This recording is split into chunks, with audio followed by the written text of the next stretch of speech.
Welcome to the Veritas Forum, engaging university students and faculty in discussions about life's hardest questions and the relevance of Jesus Christ to all of life.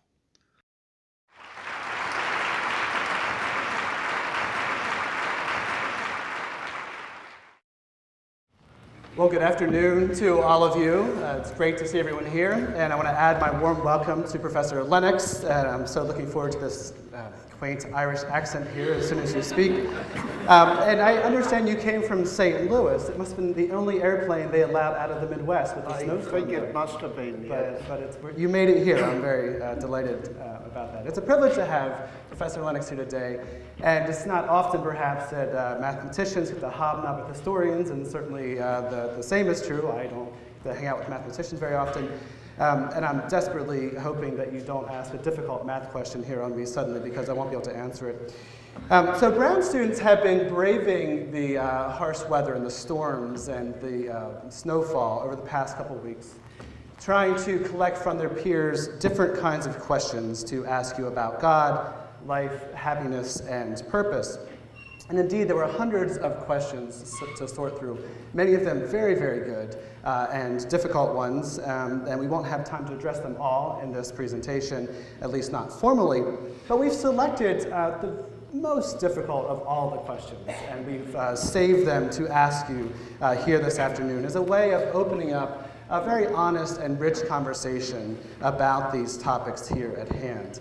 So let me just reiterate that the questions I'm asking are not my own, although I have my own questions as well that maybe we can get to later on, but they indeed come from you, the student body, and the people who responded to these surveys. So to start off with, I actually, a sign from heaven even before we begin.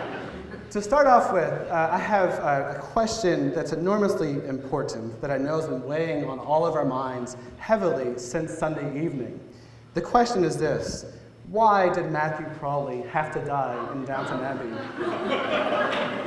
Okay, you don't have to. Well, I understand these things catch on in America, all the goings-on in English stately homes.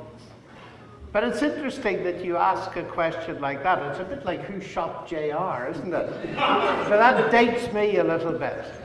But we bring death up in the context of a soap opera or something like this, and somehow death is a fascination with people. And often we treat it in that remote sense as part of a novel, it's part of the excitement and so on. But in reality, what we can be doing sometimes is substituting that for really facing the significance of death, which must, of course, inevitably come to all of us. So I haven't seen that episode yet. You see, I don't like watching one episode at a time. I like to see the whole lot because I want to know what happens next. So I've yet to see it. Well, now you don't have to watch it, actually, because you know how it ends. I'm sorry about that. I apologize for the spoiler there. Okay, so one thing I wanted to sort of start off with as sort of an opening question, which is not an official question, is to raise the question of why you do what you do. Here you are, you've debated, you've sat on the stage with people much more menacing and intellectually heavy than myself in many ways, Richard Dawkins, Christopher Hitchens. You've debated them publicly, which not everyone would take on, certainly.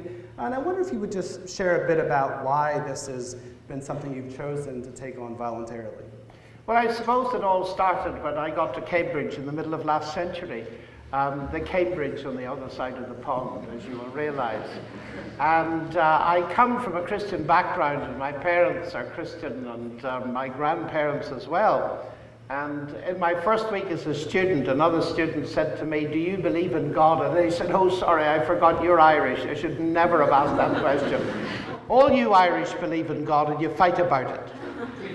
And of course I'd heard that before, but somehow it was a trigger for the whole of my life. Because I thought, okay, could it be that my faith in God is simply Irish genetics, for instance? It's just a Freudian projection, everybody in Ireland believes, and so on. So on that day, I deliberately decided to get to know people that did not share my worldview, that had never been to church, that didn't believe in God. And I've been doing that all my life. And that led me to Eastern Europe during the Cold War.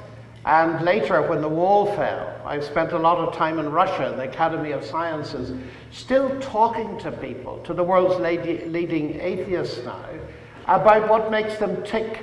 And the real motivation is simply this: I want to know what's true. It's okay to say that your faith in God helps you, and that's marvelous if it helps you. But as a scientist, I'm actually interested in truth. And so I'm interested in exposing my worldview to serious questioning. So I spend my life doing that, and I've been very fortunate to be able to come up against some very tough questioners like Peter Singer or Richard Dawkins and Christopher Hitchens.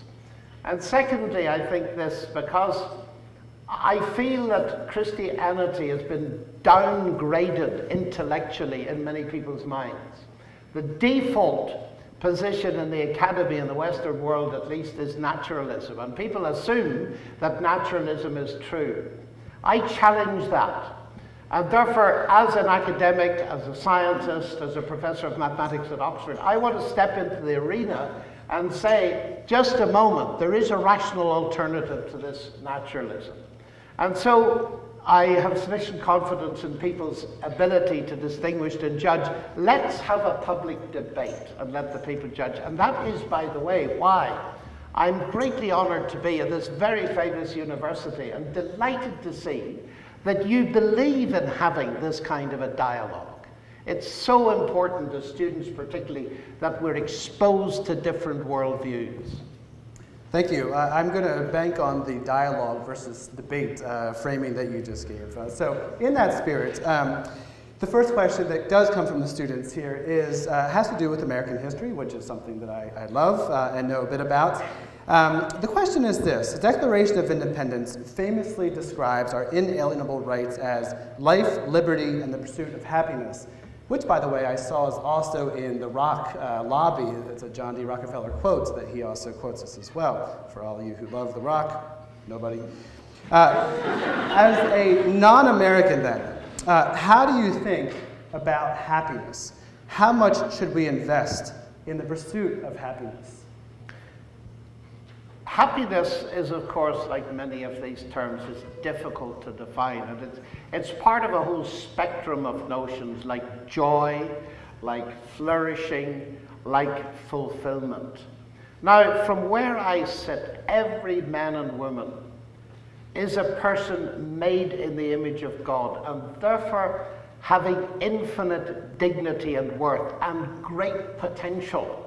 And I link happiness, true happiness, flourishing, joy, satisfaction with the fulfillment of that potential. Now, if we follow that idea at a much lower level, here you are at one of the best universities in the world, and there's a level of happiness in getting in. I take it you remember when you heard you got in? There was a joy. Now, that soon settles down, but then you begin to discover new ideas. And there's another level of that sense of flourishing. Gosh, I could get interested in molecular biology, or I'd love to do Chinese applied basket weaving, or underwater lithography, or something like this. And your interests grow, and then you begin to make friends. And as you mature, you have a sense of joy. I've got these friends, and they're great. You can talk to them, and so on. So I think all of those things are wonderful. So when the people fled from England to have a better life in America and founded this wonderful country, they had a great sense of trying to create an environment where flourishing would be possible. And I'm very aware, as I say this, that the reason they fled England was partly the persecution of the church. That's such a horrific tragedy, and we could come to that later. But it is important to realize, and I'm just going to take this a little step further, because when you bring God into the equation, sometimes people say, well, you ought to be gloomy about God, because God's out there to spoil your fun and to see if you're enjoying yourself and being happy and say, stop it. That's nonsense. God invented all the colors in the rainbow. We've never invented a new one. God is the one who has given us a universe utterly magnificent. I was looking up at the stars last night, Orion's nebula, and Jupiter sailing past, and just the sheer beauty and the vastness of space. And just think of your giftedness as a human being. You're the top 0.01% of the elite of the world by definition if you're here. Those magnificent gifts. I cannot conceive how people feel that God is a killjoy when he's actually the author of these things. So to sum this up, I see joy and happiness at different levels. You know, when you're about 5, happiness is your face covered with ice cream. Some people older than that, I know, but there we are. But as you grow up, your joys come and go. There are things that you didn't enjoy at 7. You weren't probably reading Wittgenstein. But when you reach 77, you might be enjoying Wittgenstein, and so on. Joys grow. And what I like to say about this is we can put this in a much bigger context. I noticed the text coming in. That was most interesting. What is the most significant thing? It was friendship and family. That is relationship. Now hang on to that. Because my firm belief, and it's one of the reasons I am a Christian, is that God is not a theory but a person with whom we can have a relationship. Now that's true. And there is a God who invented and sustains the universe. Then by definition, relationship with him will mean the highest degree of happiness and fulfillment. So we have all these other levels that we gain through our friends and our family, and they're actually communicating a message to us. They're telling us that our highest joys are found in terms of relationship, and they're pointers upwards to the biggest relationship of all, which is the relationship with God. You mentioning of God as a killjoy potentially reminds me of H.L. Mencken's definition of Puritanism. I'm sorry, I'm an early Americanist, I can't help it. Which was, Puritanism is the fear that someone somewhere is having fun. Which is not the definition of Puritanism. Take my early American history class if you want a different one. And not the definition of God, I hear you saying as well. But the question is within religious structures and systems, there does tend to be this dour kind of killjoy mentality, right? So, and if happiness is a core value of our society, and indeed Brown students consistently nationwide come in as the happiest students. Oh, do they? Absolutely, you can tell. Look at these smiling faces. Oh, well, you should have told me that before, because you see, the obvious thing now is if you want to be happy, go to Brown. So there's no chance for me. Well, that was the question. How do we find happiness? But I guess your answer is you've already found it. You're here at Brown. Okay. But so the question is, to, how do we find happiness?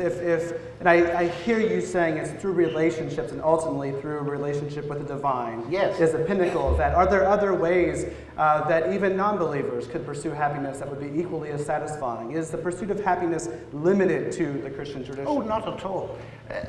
Let's get this clear. And this is where part of the gloominess comes. I said right at the beginning, and this is my axiom, if you like, that every man and woman, whether they believe in God or not, is made in the image of God, and therefore open to them is the potentiality for all these levels of fulfillment and flourishing. So an atheist like Francis Crick gets a tremendous buzz out of decoding the DNA double helix. Of course, those levels are open, but by definition, relationship with God is not open to someone who denies God.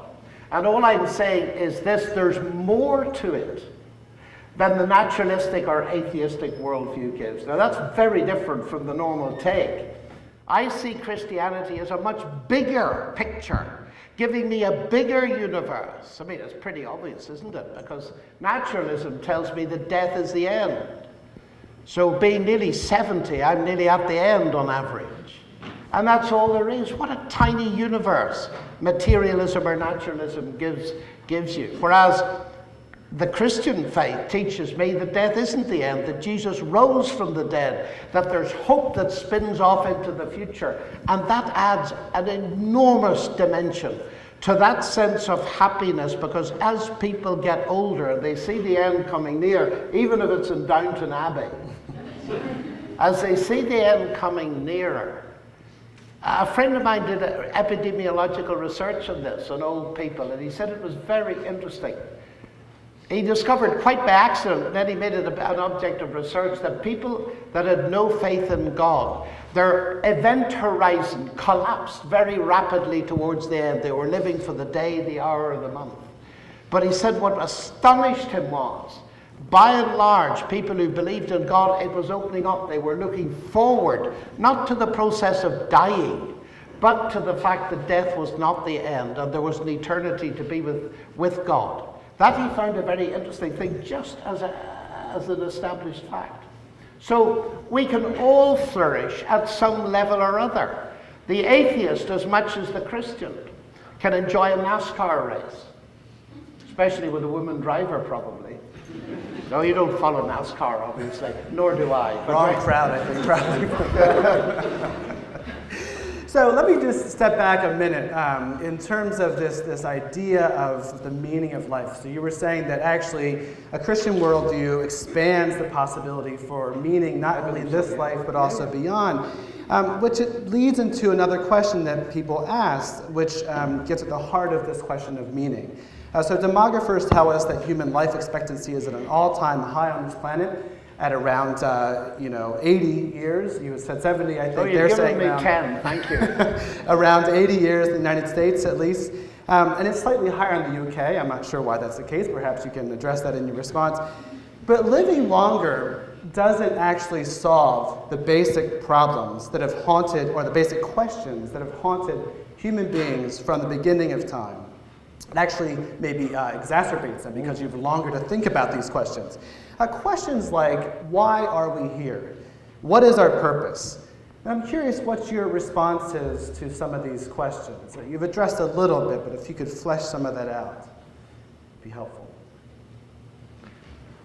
I wonder if my children put that question to me. Why am I here, Daddy?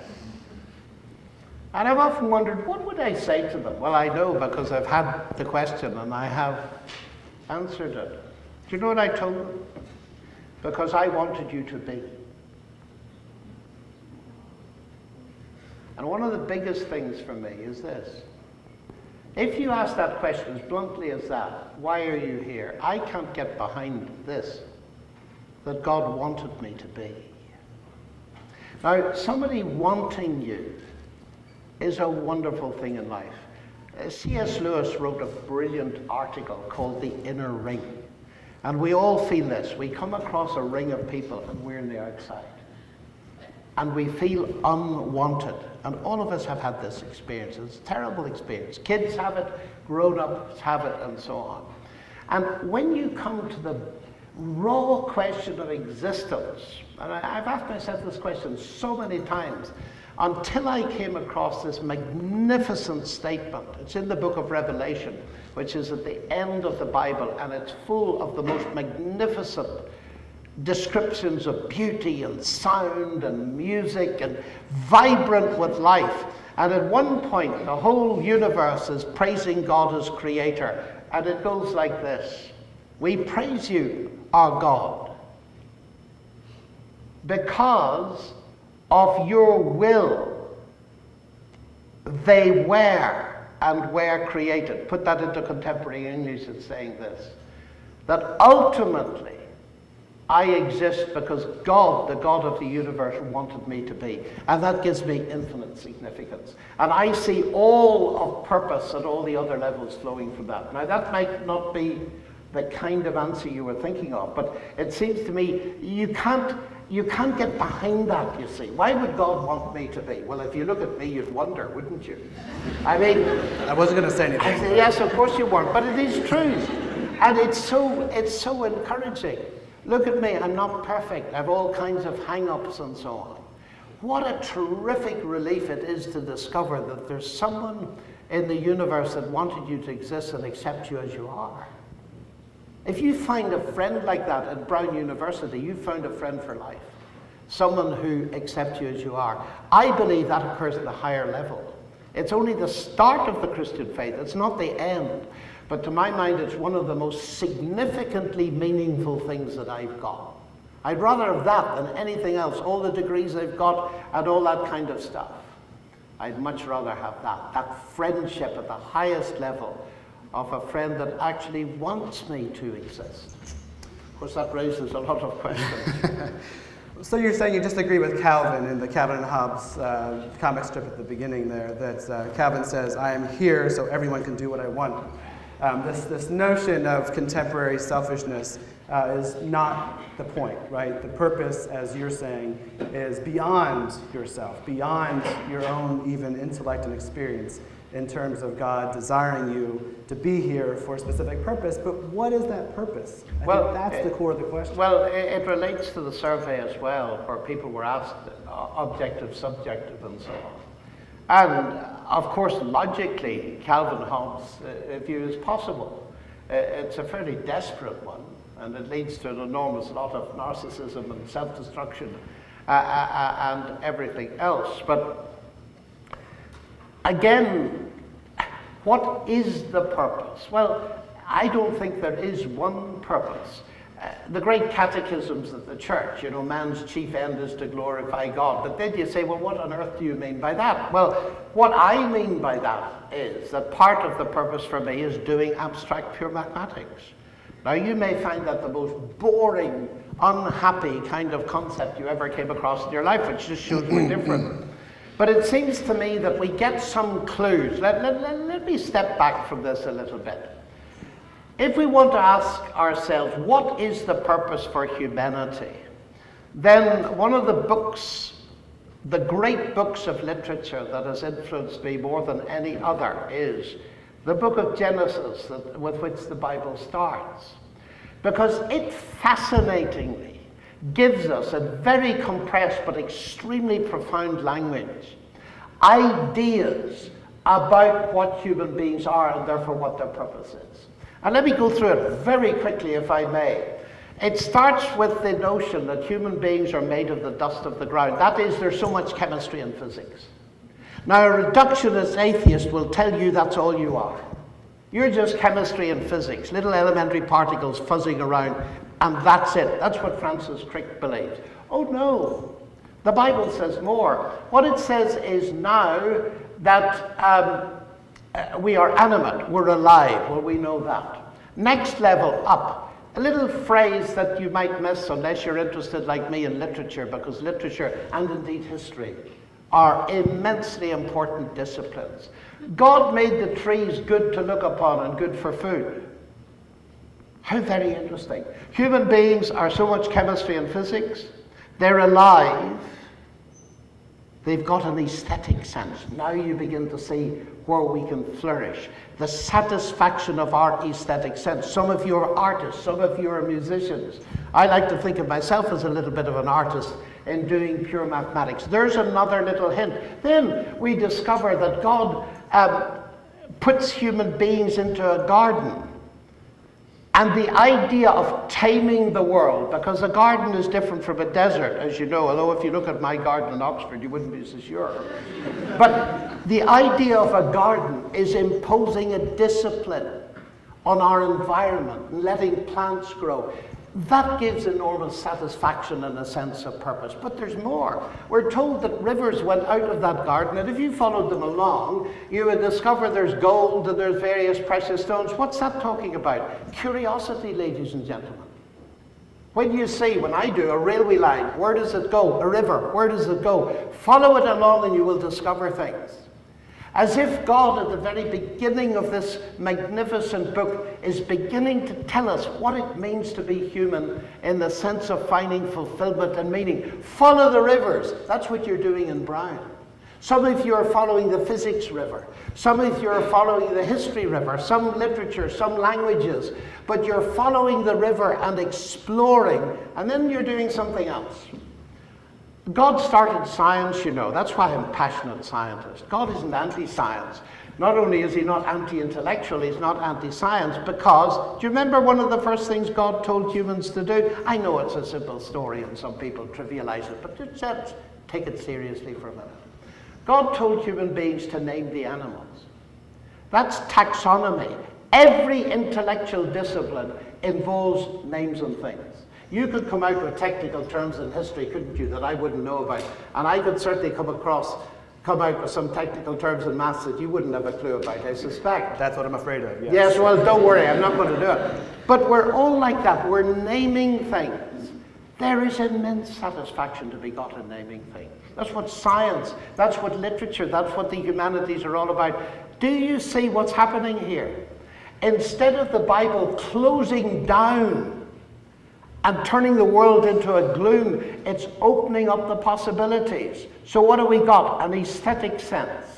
We've got the discipline of a garden and causing things to grow and plant life and nourishment and all that that means. We've got the aesthetic sense. We've got science and taxonomy. Is there anything else? Yes, there's work. Work in the garden. That's part of what it means to be human. And the problem is, ladies and gentlemen, it's very ironic to me. At every one of these points, there's a philosophy in the world that cuts life off at that point and doesn't go further. Life is just physics and chemistry, that's materialism. Or life is just the pursuit of aesthetics, that's hedonism. Or life is just work, that's the old Marxist view. Or life is just, and here's the interesting thing, the Bible tells you more about life than any of these philosophies, which is one of the reasons why I believe it. And you creep up a bit further. It's not good for man to be alone. There's a relationship with someone, yet someone who's other, and it's building up to the fact that the highest definition of life is a relationship with God, which is morally defined.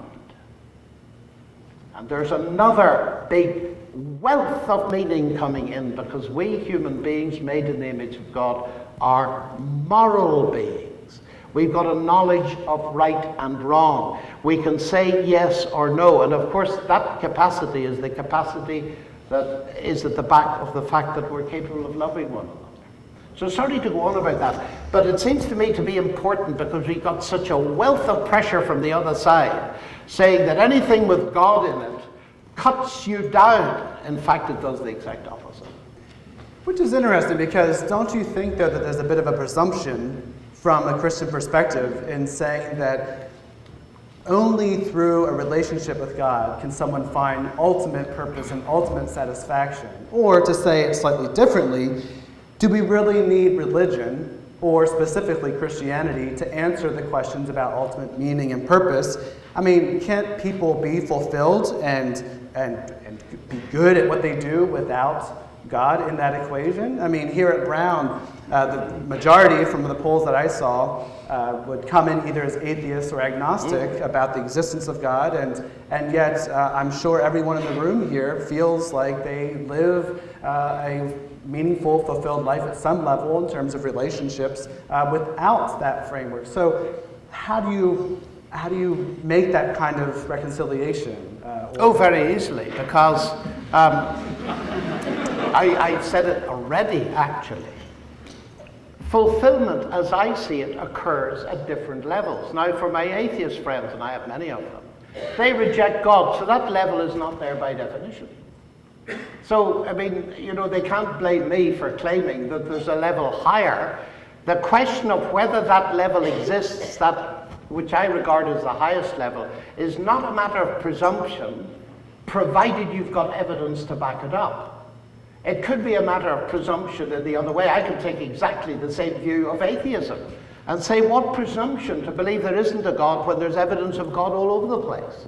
So we can balance those two arguments out to zero. So it's better to say, right, what is your evidence? So let me make it clear. I am not denying that my atheist or agnostic friends cannot experience life's fulfillment. In fact, I affirm it for the very reason that from where I sit, even if they don't believe it, they're made in the image of God with all these potentialities that most of us agree about.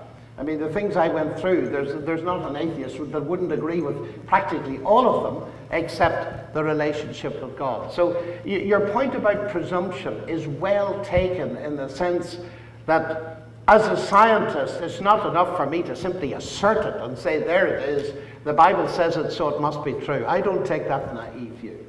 You've got to step way back from this and say, right, what is actually the evidence that it's true? And I think that's what happens in this kind of a dialogue. We're forming worldviews. We hear the evidence for one worldview and the evidence for another worldview, and we have to make up our minds on that. So I hope I've answered that, because the idea of presumption and arrogance tends to come in when you're making a dogmatic statement for which you haven't the slightest evidence. But it's perfectly possible to do that. And what concerns me today in the academy is many leading scientists making the absolute dogmatic statement that naturalism is the definitive worldview. Science doesn't tell them that. Stephen Hawking's just come out with that. Dawkins says that. I want to challenge that. I want to actually be fairer and say there is no default worldview. There is a family of worldviews around the place, and each of us has to decide which worldview that we espouse. It's helpful to think about dogmatism being present on both sides, but I want to push you more on this evidence. Okay. I'm a historian, you're a scientist. We both build our careers on the use and sort of the presentation of evidence in our various different ways. I would not necessarily give a student a passing grade if he or she brought forward the kinds of evidence I've heard sometimes in terms of the existence of God or something else. And Nor would I. So when you say evidence, what do you mean, and how do you come up with an agreeable solution to defining acceptable evidence that would actually please all parties involved? So the result from the Veritas survey here on campus showed that approximately 40% of students, of most of you out there, believe in God. 40% believe in God. Surprising, huh? 20% of students don't believe in God. And 40% said they weren't sure or that we can't know. And as one respondent candidly put it, what's up with the lack of religion among our generation? There were other responses as well, but that one stuck out to me. So people have their own reasons for believing or disbelieving in God, but since you push evidence so much, in your opinion, is there any strong evidence for the existence of God? And how would you make that case to people who might disagree with the standards for evidence that you would present? Well, you've just made my point for me in an indirect way. You've said people have their reasons for believing in God, and people have their reasons for disbelieving in God. That's what I mean by evidence. It's not proof. Proof only occurs in my field, pure mathematics. And even there are questions. But normally speaking, we talk about pointers, evidence, indications beyond reasonable doubt. In other words, the kind of thing that historians, lawyers, and so on work with. And we work with. All of us know about evidence. You know why you trust your friends. You know why you don't trust some people, etc., etc.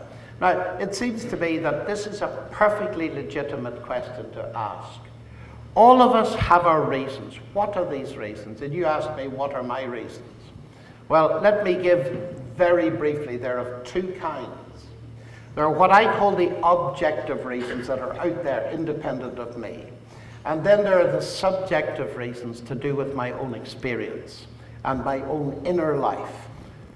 And at the objective side, as a scientist, I would want to say that the nature is not neutral, that it gives evidence of the existence of God. I was in the God debate at Oxford Union the other week. You've probably heard of Oxford Union. It's one of the most famous debating societies in the world, the university. We have a God debate every couple of years. And it was absolutely packed. They had to turn hundreds away.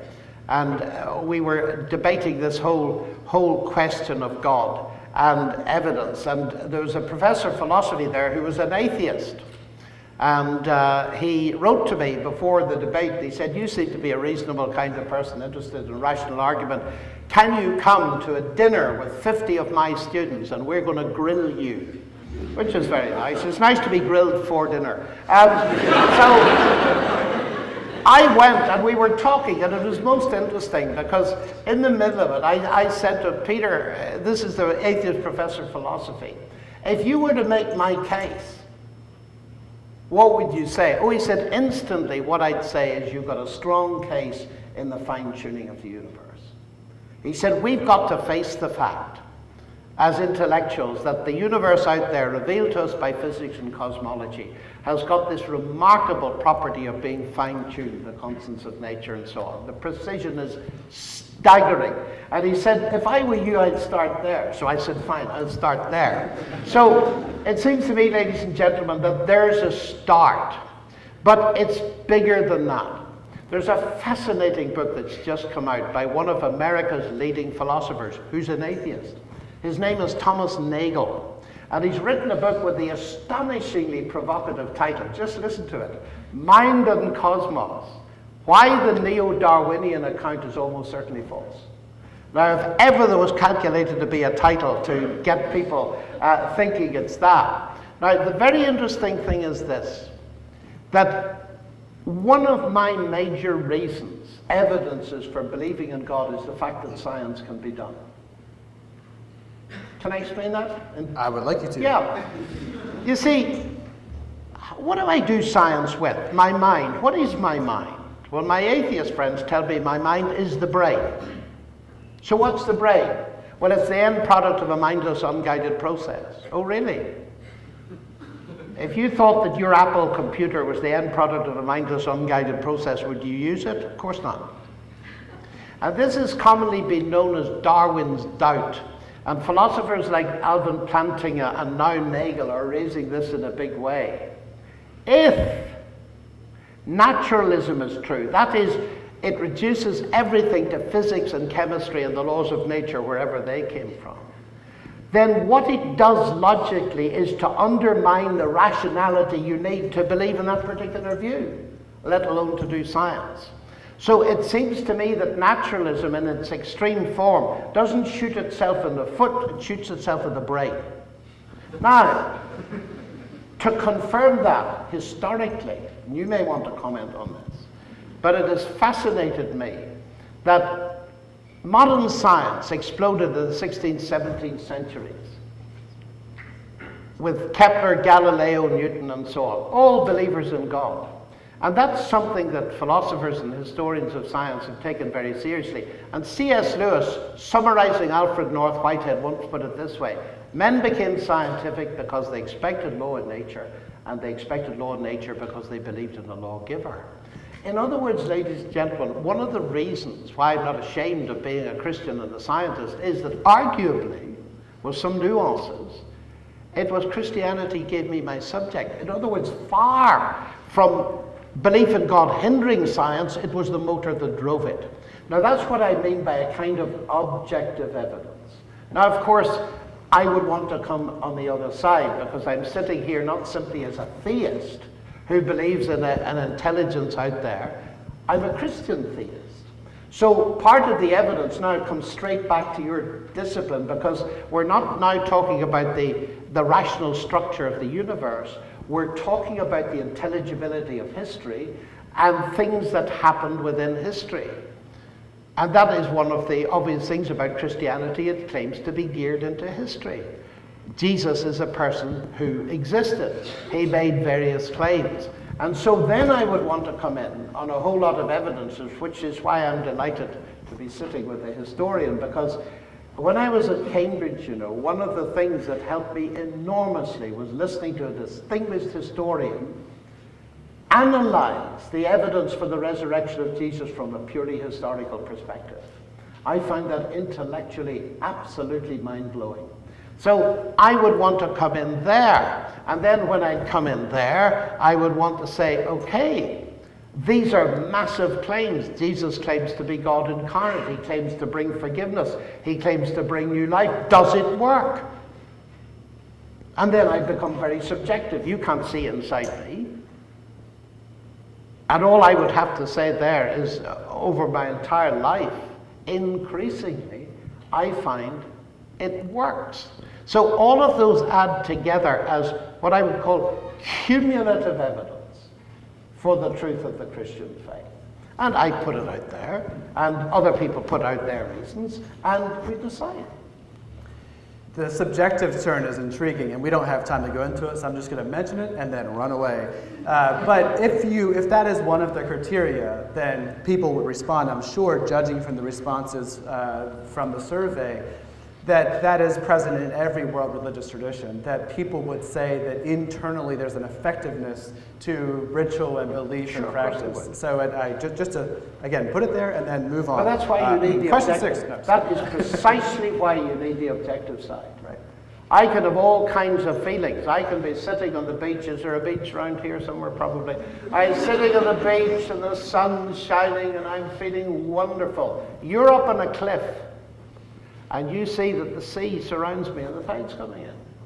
My subjective feeling have no relationship to the reality of the danger I'm in. There's an objective reality that is not remotely reflected by my subjective feelings. So that's why it's both and. You probably noticed that an eagle needs 2 wings to fly. So it's exactly that. The objective confirms the subjective, and vice versa. And so it's the two things running in parallel.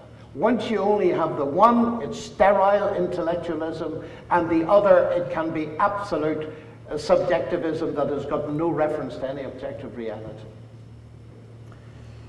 So another question, this is shifting gears quite a bit, but I want to make sure we get to this because I think it's a really critical one.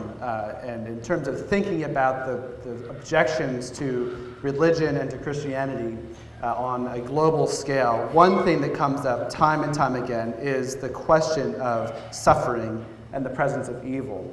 And so I want to make sure we have time to address this. So if you look around the world, if you watch the news at all, you know there's a lot of pain, heartache, and suffering.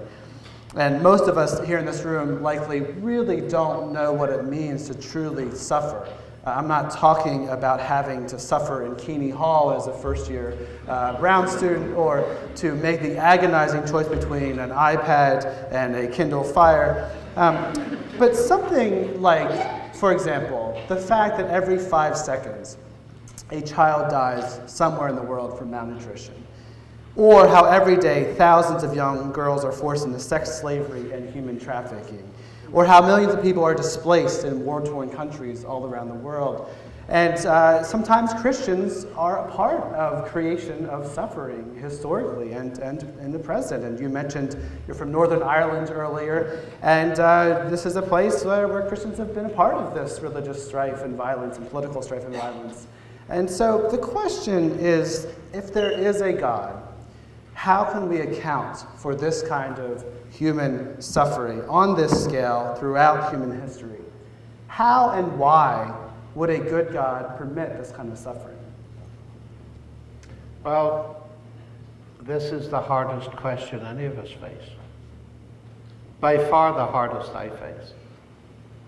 Now, there are two questions there, really. One relates to Northern Ireland, alas, and the other is the general problem. Let me just make a comment about the Northern Ireland thing, because I was very fortunate. My parents were Christian without being sectarian, and they suffered for it. My father's business was bombed. My brother nearly lost his life and so on, because my father insisted on employing equally Protestants and Catholics.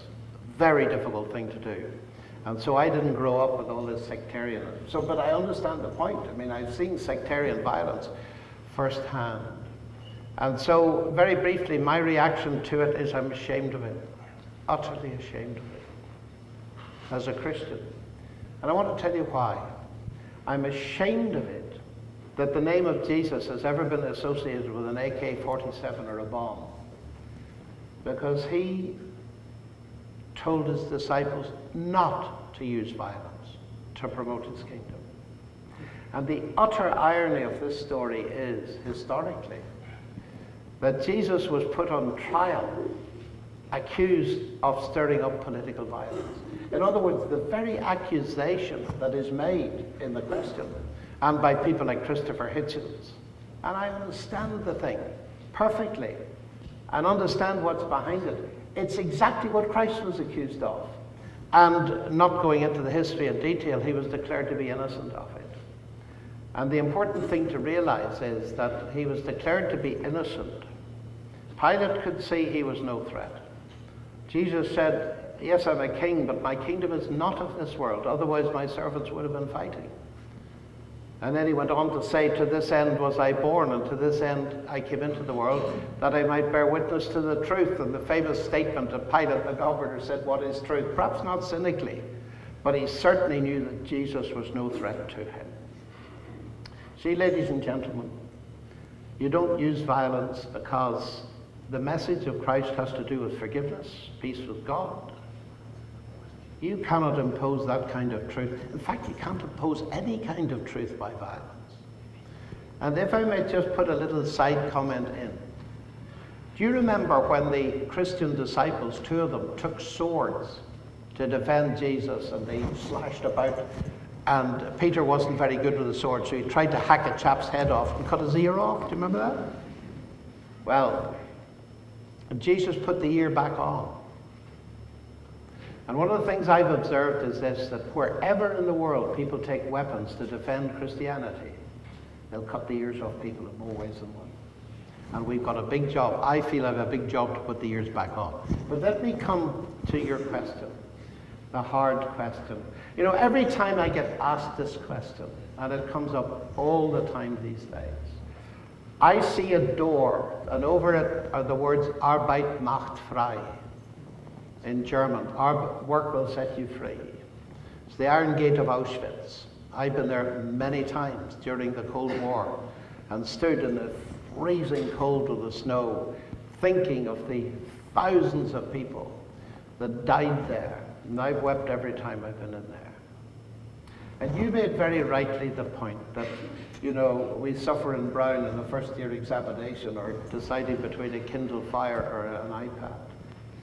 Suffering has 2 aspects, hasn't it?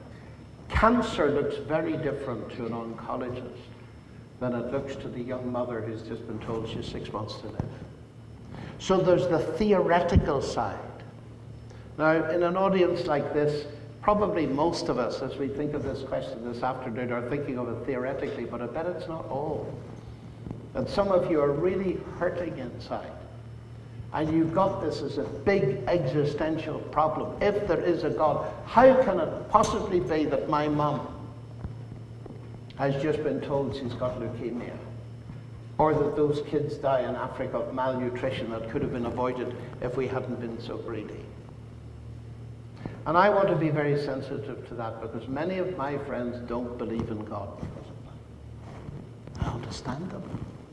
It's the one reason I really do understand, believe you me. So the question is, how do I approach it? I've no simplistic answers, but I believe there's a way that opens the door into a possibility of an answer that can be tailored to you and to me.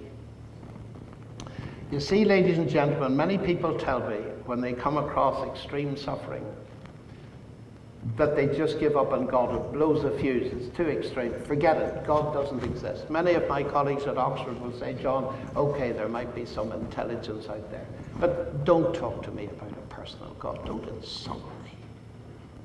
Because it can't be a personal God. Just look at what I'm going through and so on. My heart goes out to them. So what do I say to them? Well, the first thing is this, on the intellectual side. If you say, okay, there is no God, that's it, that's enough, I can't take any of this anymore, there is no God, you have in a sense removed the problem. At the intellectual level, you come to the conclusion that this world is just a brute fact, the suffering is a brute fact, and you might even end up with Richard Dawkins, who says, this universe is just exactly what you'd expect to find it to be. If at the bottom there's no good, no evil, no justice, DNA just is, and we dance to its music. That's bleak. And I pointed out to him that it was bleak. And he said to me, yes, it is bleak, but that doesn't mean it's false. I said, no, but it doesn't mean it's true either. So we got to face that. Please notice, by the way, that Dawkins' extreme materialist view removes the categories of good and evil. So logically, he cannot talk about a problem of evil. Where does he get the concept of evil from? If there's no category of good and evil.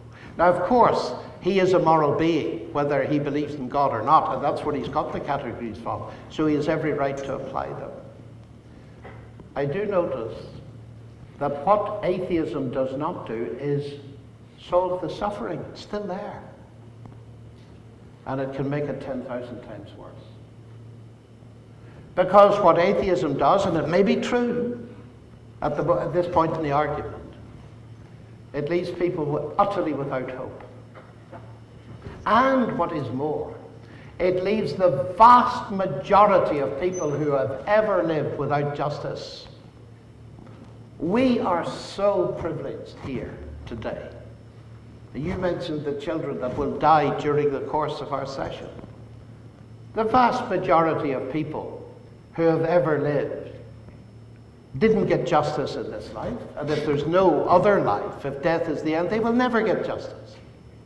So what atheism does is to almost negate the whole concept and say that our conscience that screams out for justice is an illusion.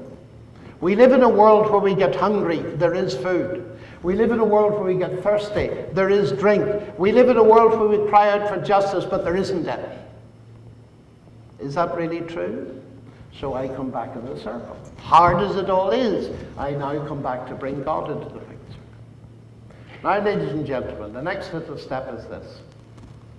People say to me, but look, here we see this awful behavior in the shooters just recently in this country.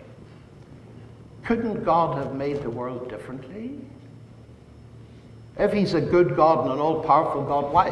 I mean, could he not? Shouldn't he? If I were God, I would have. And those arguments go on for centuries. Have you noticed nobody's ever solved them? I've not solved them. So I ask a different question, since I can't solve that one. I say, well, of course, God could have made a world in which there was no evil.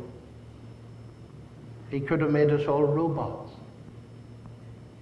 But what use would that be? Because robots can't love. I wouldn't like to be married to a robotic wife, would you? Or husband?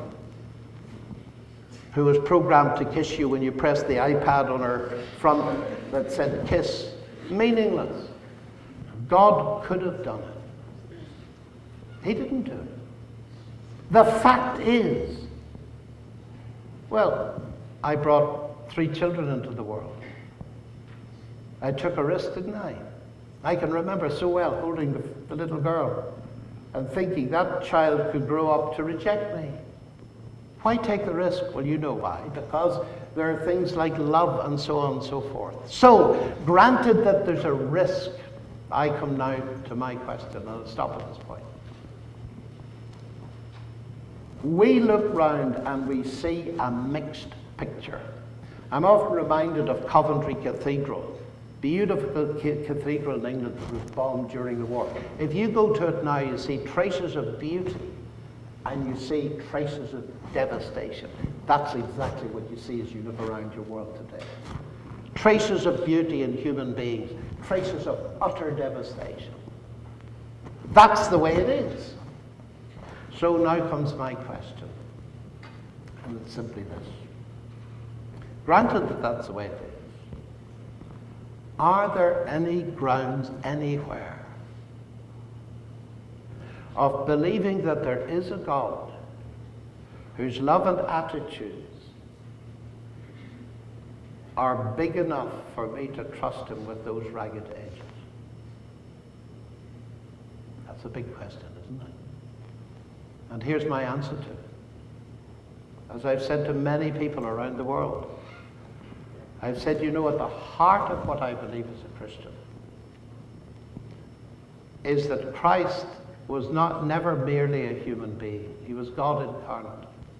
And we all know he was crucified. So try and come with it. You may believe it, you may not believe it, but think of what is being claimed. And what is being claimed is that was God on the cross. What's God doing on the cross?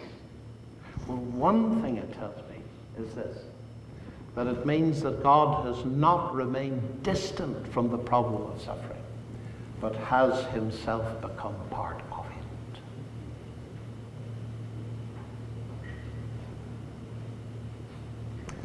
it. A few years ago, if you don't mind me being personal, I nearly died. I was within seconds of death. And I was rescued by brilliant surgeons who threw me onto an operating table and managed to sort me out. And people say, well, do you thank God for that? Yes, I do, but in that same year, my niece of 22, just married, had an earthquake in her brain, a colossal tumor. Gone. It's all right for me saying, thank God, that I got better through medical intervention. But what do I say to my sister? But my niece, although she died, she didn't lose her faith in God. It was her faith in God that enabled her to cope with that. Why? Because the death of Christ on the cross wasn't the end, ladies and gentlemen. I would have nothing to say if it was the end. But now comes the really big thing. Because Christ rose from the dead, I believe death is not the end. And therefore, if you think of those innocent children that will have died by the time we're finished this lecture, I firmly believe, and it may be risky saying it, ladies and gentlemen, but why not? It's what I believe. If you could see what God does with people like that, we'd have no more questions. I believe that God is ultimately a God of compensation, and one of the central claims of Christianity is our moral sense is not an illusion. There will be a final judgment at which justice will be done. The terrorists will not get away with it. The man that destroyed your daughter by raping her or abusing her will not ultimately get away with it. Because this is a moral universe. And it's that, almost above all, that is for me one of the most powerful evidences that the Christian faith makes sense. Now, I don't regard that as a simplistic answer because we're all left with all those raw edges. But at least I have seen in my experience, I haven't suffered like some of my friends, particularly my Jewish friends. I haven't suffered anything like that. But I have seen how that worldview coming in does something that atheism by definition cannot do. It brings hope, but hope that is based on something substantive back to the evidences for Christianity. Well, thank you. We're going to incur the wrath and justice of the people who are in charge of this building if we go on too long here. So I want to not ask the remaining questions and instead open it up officially into the Q&A, which I know that Professor Lennox likes to orchestrate himself. So I will turn it over to you. Well, sorry if I went on too long about that, but you will ask big questions, sir. This is the point. This is the point. Well, what we're going to do, ladies and gentlemen, just for a few minutes, one of the things I discover at these sessions is that everybody's interested in everybody else's question. So I'm going to give you a chance to hear the other people's questions. So what we're going to do is collect 4 or 5 questions before I say anything about any of them, so that the whole room is aware of the spectrum of questions that are going through your mind. So it's a time, we haven't much time, as has been said. Get up, go to the microphone, I'll acknowledge you, and state one question, not one question with 27 subsections. One question briefly, I'll write it down, and when I feel we've got enough, we'll come to that. So it's over to you. So just come down to the microphones. Thank you very much. Number 1, off we go. Hi. Hi. Enjoyed the talk very much. Thanks for being here. In just about every religion that we see throughout the world that's arisen, there is a practice that involves entering into what many people call the ecstatic experience. It's meditation and yoga in the East and entering into trance-like states in other cultures and other religions, but it's there in all religions, and essentially it's their means by which they communicate with God, or with their equivalent to God. And even in early Judaism and Christianity, we see this. We see the prophets entering into visionary states to receive information, and We see it with Ezekiel and his vision of a chariot. We see it with John on the Isle of Patmos. And some have even suggested that the Lord's Prayer is a mantra of sorts. Anyway, my question is, what is the place of the ecstatic experience in today's Christianity? Is that something that's missing? Is that something that we've lost? And how do we reconnect with that? Thank you. Okay, 2. Yep.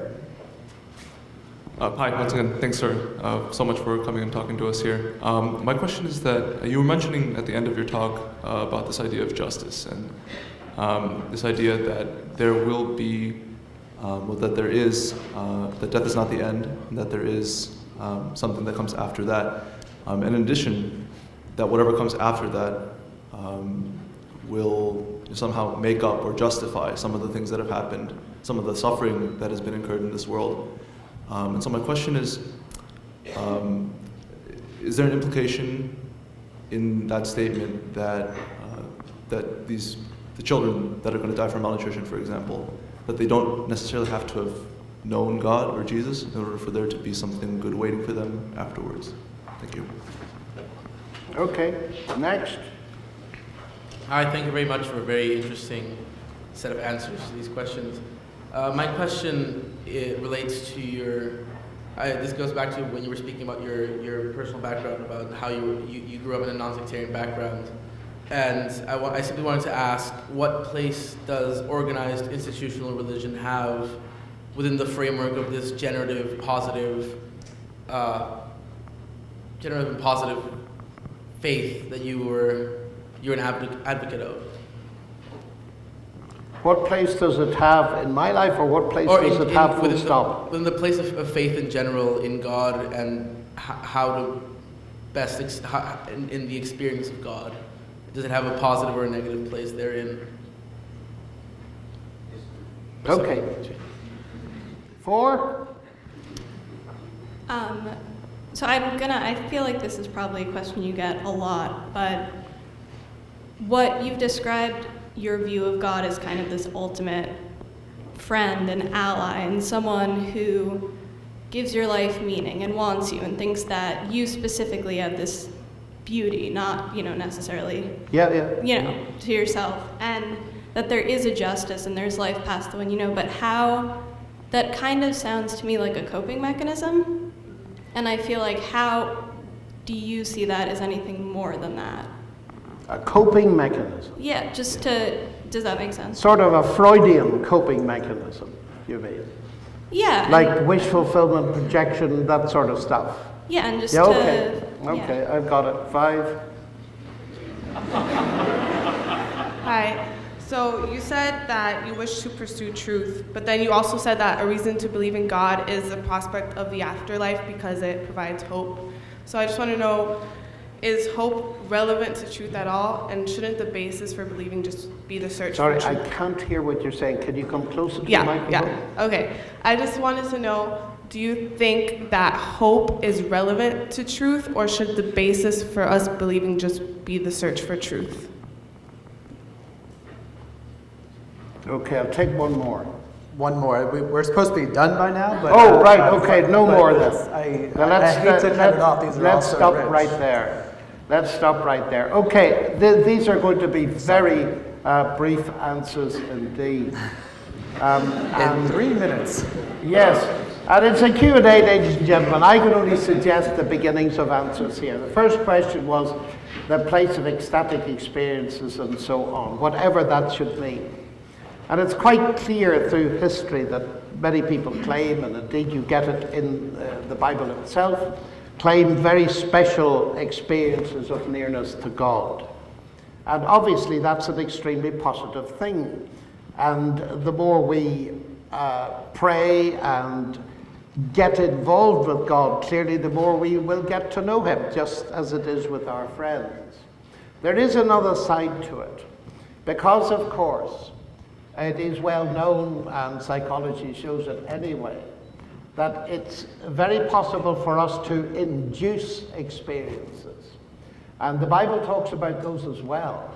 And Paul, for instance, warns, because there were many extremely pagan religions like the Bacchae in the ancient world, that got themselves worked up into colossal frenzy and produced visions. And Paul made a very big distinction between visions and experiences that actually proceed from God, that is, God who's out there, and visions and experiences that we dream up within our own heads. And Paul points out that the danger is that if we haven't a strong theological base and are holding on to what he calls the head, that is God, all kinds of things can flow up into our heads, some of them which can be very dangerous indeed. Now, that's something that I cannot explore here. The take-home message, of course, is none of us who's a believer in God knows God as well as he or she could do or should do. And we ought to strive to improve that. Now, the question of the place of organized institutional religion. Well, if I am a Christian, if I believe in God, God believes it's good for me to mix with other people. Because if I only mix with myself, I'll come away thinking, what a wonderful good boy am I.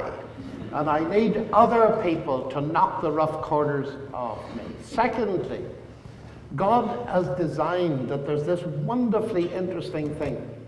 And I discovered as I go around the world. I go to a city where I've never met anybody. I meet a fellow Christian. And instantly I sense I'm at home.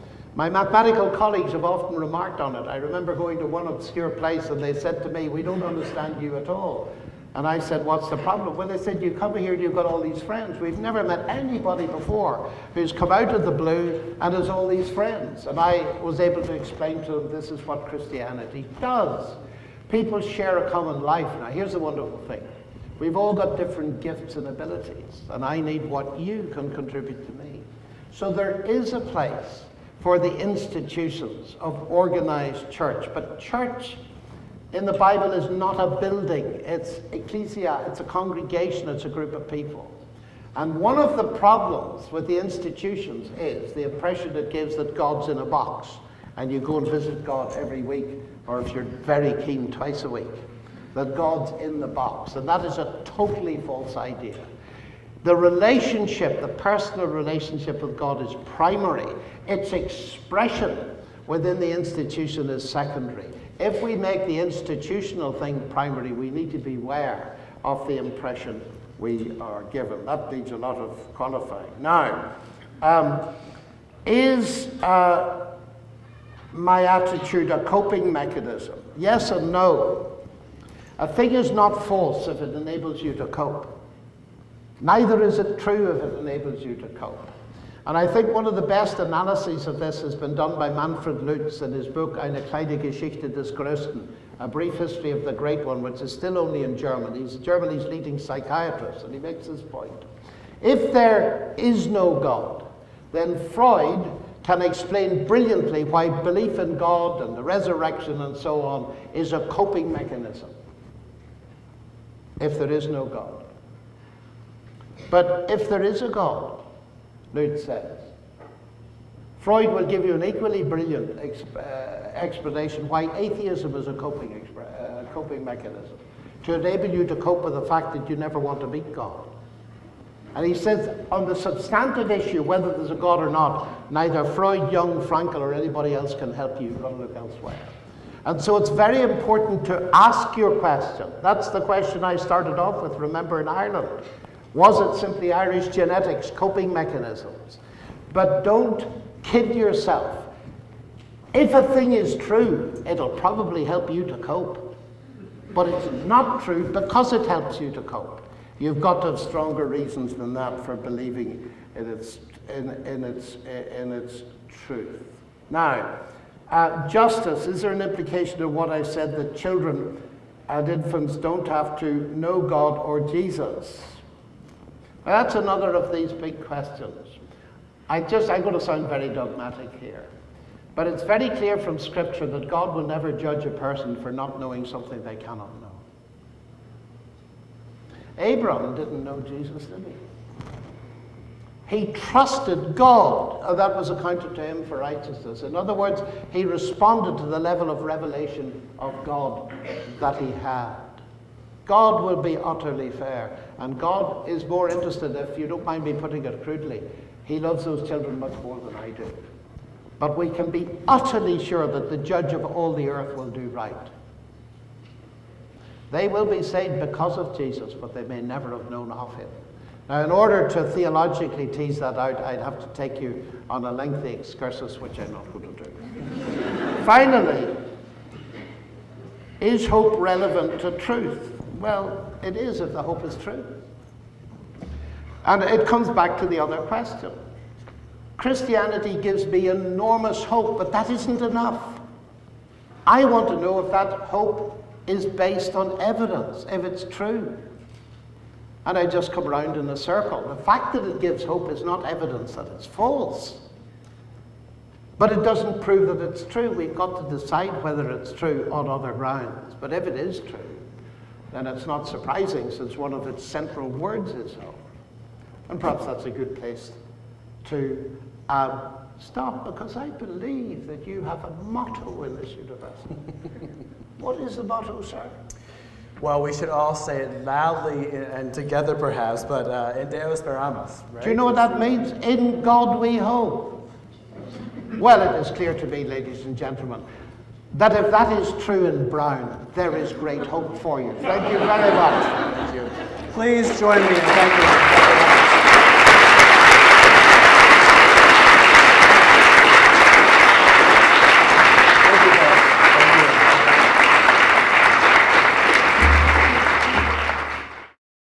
For more information about the Veritas Forum, including additional recordings and a calendar of upcoming events, please visit our website at veritas.org.